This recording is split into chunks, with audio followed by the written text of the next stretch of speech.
Okay students, आज हम लोग आईसीएसई क्लास 8 बायोलॉजी का रिप्रोडक्शन इन ह्यूमंस चैप्टर का पार्ट 1 पढ़ने वाले। इस चैप्टर को हम लोग टोटल 4 पार्ट्स में डिवाइड किए हैं। इस पार्ट में हम लोग इंट्रोडक्शन पढ़ेंगे कि रिप्रोडक्शन क्या है और कितने प्रकार के रिप्रोडक्शन होते हैं। So let's start.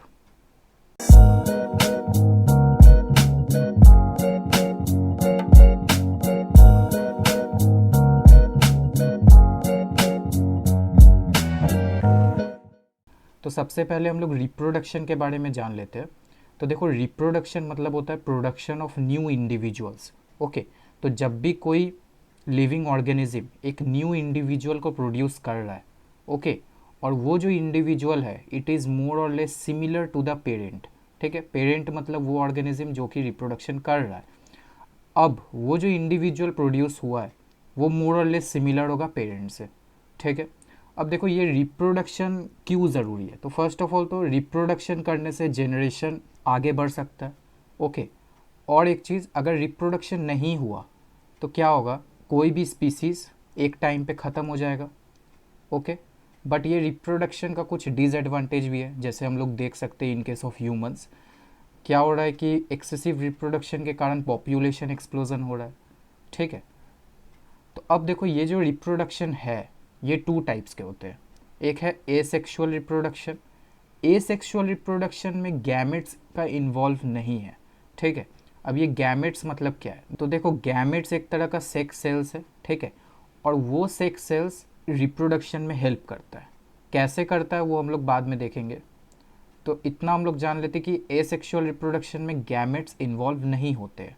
ठीक है, सेक्सुअल रिप्रोडक्शन में गैमेट्स इन्वॉल्व होते हैं।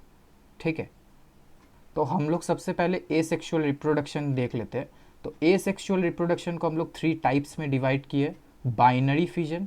बाइनरी फिजन आप लोग को पता ही होगा, अगर आप लोग क्लास 7 में क्लासिफिकेशन ऑफ प्लांट्स पढ़े होंगे तो उसमें हम लोग एमीबा के बारे में पढ़े थे कि एमीबा रिप्रोड्यूस कैसे करता है। ओके, तो उसमें हम लोग देखे थे कि जैसे एक एमीबा है उससे 2 एमीबा प्रोड्यूस हो जाता है। ठीक है, तो वो हो गया बाइनरी फिजन। तो ये पैरामीशियम में भी देखा जाता है।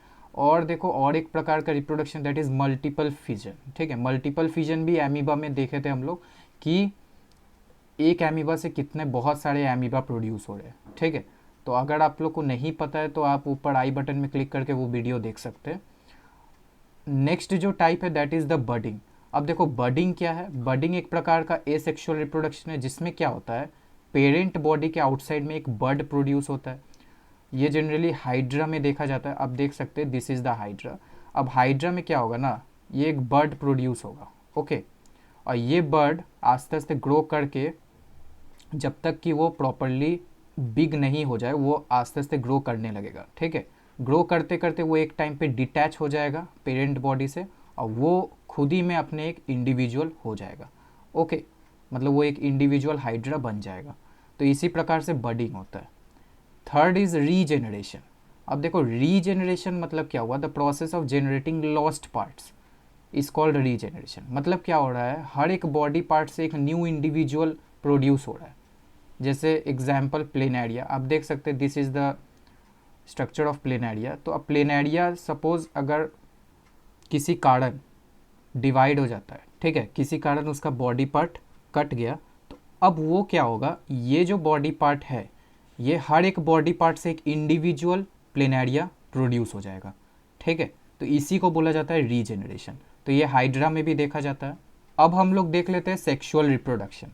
तो देखो सेक्सुअल रिप्रोडक्शन में मैंने क्या कहा कि it involves the male and female gametes. ठीक है, अच्छा अब सबसे पहले हम लोग गैमेट्स के बारे में जान लेते हैं। तो देखो गैमेट्स क्या, एक तरह का सेक्स सेल्स है जो कि प्रोड्यूस होता है मेल और फीमेल बॉडी में।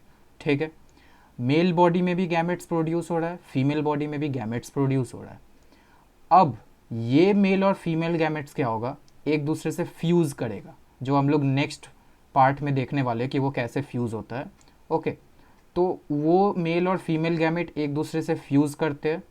कर लेने के बाद वो एक तरह का सेल फॉर्म करते हैं जिसको हम लोग बोलते हैं जाइगोट। ठीक है, यही जाइगोट फर्दर ग्रो करके एक इंडिविजुअल बनता है। ओके, तो देखो मेल गैमेट को स्पर्म बोला जाता है in case of human beings और फीमेल गैमेट को ओवम बोला जाता है। ओके, और इसे आप एग भी बोल सकते हैं। तो नाउ अब ये जो स्पर्म एंड ओवम फ्यूज़ हो रहे एक दूसरे से, इसी को बोला जाता है फर्टिलाइजेशन। ठीक है, जिसका बहुत इंपॉर्टेंट रोल है जाइगोट फॉर्मेशन में, क्योंकि अगर फर्टिलाइजेशन नहीं हुआ तो जाइगोट फॉर्म नहीं कर पाएगा। ठीक है, तो fusion of sperm and ovum results in the formation of zygote. अब यही जाइगोट सेल डिवीजन होकर ग्रो करता है आस्ते आस्ते, और वो फॉर्म करता है इम्ब्रायो, जो कि फर्दर ग्रो करके एक न्यू इंडिविजुअल फॉर्म होता है।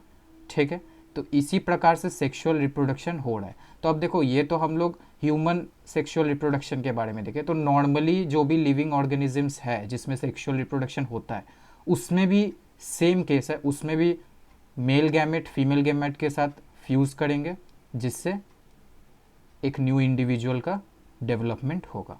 ओके, तो इसी से हम लोग दो प्रकार के रिप्रोडक्शन देख लिए, that is asexual and sexual reproduction. तो नेक्स्ट पार्ट में हम लोग ह्यूमन रिप्रोडक्टिव सिस्टम में फीमेल रिप्रोडक्टिव सिस्टम के बारे में पढ़ेंगे। Okay, so thank you for watching, we will meet in the next video.